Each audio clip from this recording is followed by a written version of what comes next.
रात का समय, इंदौर की एक सुनसान सड़क। एक युवक, विक्रम, एक ऑटो रिक्शा में बैठा है। ऑटो वाला अजीब तरह से चुप है और तेजी से चला रहा है। विक्रम, भैया थोड़ा धीरे चलिएगा, इतनी रात में इतनी तेजी ठीक नहीं। ऑटो वाला कोई जवाब नहीं देता, बस अपनी रफ्तार और बढ़ाता जाता है। विक्रम थोड़ा घबराकर, भैया मैंने आपको एक स्थानीय इलाके का नाम चलने के लिए कहा था, यह कौन सी तरफ जा रहे हैं आप? ऑटो वाला धीरे से अपनी गर्दन घुमाता है। उसकी आंखें चमक रही हैं, लेकिन उनमें इंसानियत नहीं दिखती। ऑटो वाला रूखी आवाज में, तुम्हें कहाँ जाना है, इससे क्या फर्क पड़ता है, अब तुम आ गए हो। विक्रम और डरकर, मुझे मुझे यहीं उतरना है, रोकिए ऑटो। ऑटो वाला हंसता है, एक कर्कश और डरावनी हंसी। वह एक सुनसान खंडहर जैसी जगह पर ऑटो रोकता है। ऑटो वाला, यह रहा तुम्हारा ठिकाना, हमेशा से यही था। विक्रम देखता है कि ऑटो के आसपास पुरानी टूटी हुई इमारतें हैं। हवा में एक अजीब सी ठंडी महक है। विक्रम भागने की कोशिश करते हुए, नहीं, मुझे यहां नहीं आना था। ऑटो वाला तेजी से उतरता है और विक्रम का हाथ पकड़ लेता है। उसकी पकड़ बहुत मजबूत है, जैसे लोहे की हो।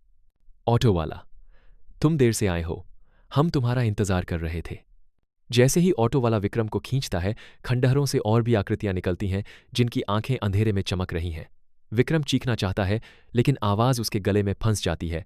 ऑटो की हेडलाइट्स बंद हो जाती हैं और सब कुछ अंधेरे में डूब जाता है। सिर्फ उन चमकती हुई आंखों का झुंड दिखाई देता है, जो धीरे धीरे विक्रम की ओर बढ़ रहा है। अंतिम दृश्य। स्क्रीन पर अचानक एक तेज सफेद चमक आती है, जैसे किसी कैमरे का फ्लैश चमका हो। अगले ही पल विक्रम एक उजाले, भीड़ भरे अस्पताल के बिस्तर पर पड़ा है। उसके आसपास डॉक्टर और नर्सें हैं। डॉक्टर चिंता से, यह होश में आ गया। विक्रम, क्या तुम ठीक हो? विक्रम उठने की कोशिश करता है, उसका पूरा शरीर दर्द कर रहा है। वह अपनी कलाई पर देखता है, जहां एक गहरा जला हुआ निशान है।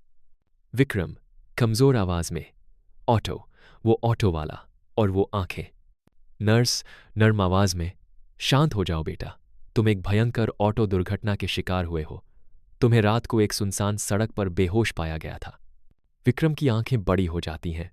उसे लगता है कि जो कुछ हुआ वह सिर्फ एक दुर्घटना नहीं थी। उसकी नज़र अस्पताल के कमरे की खिड़की से बाहर जाती है, जहां एक पुरानी जंग लगी ऑटो रिक्शा की परछाई तेजी से गुजरती दिखती है और उसकी पिछली सीट पर एक चमकती हुई आंखों का जोड़ा उसे घूर रहा होता है। विक्रम मन में सोचते हुए, तो क्या वो सब सिर्फ एक सपना था, या वो अभी भी मेरा इंतजार कर रहे हैं? विक्रम की आंखें भय से चौड़ी हो जाती हैं, क्योंकि उसे पता है कि इस रात का सफर अभी खत्म नहीं हुआ है।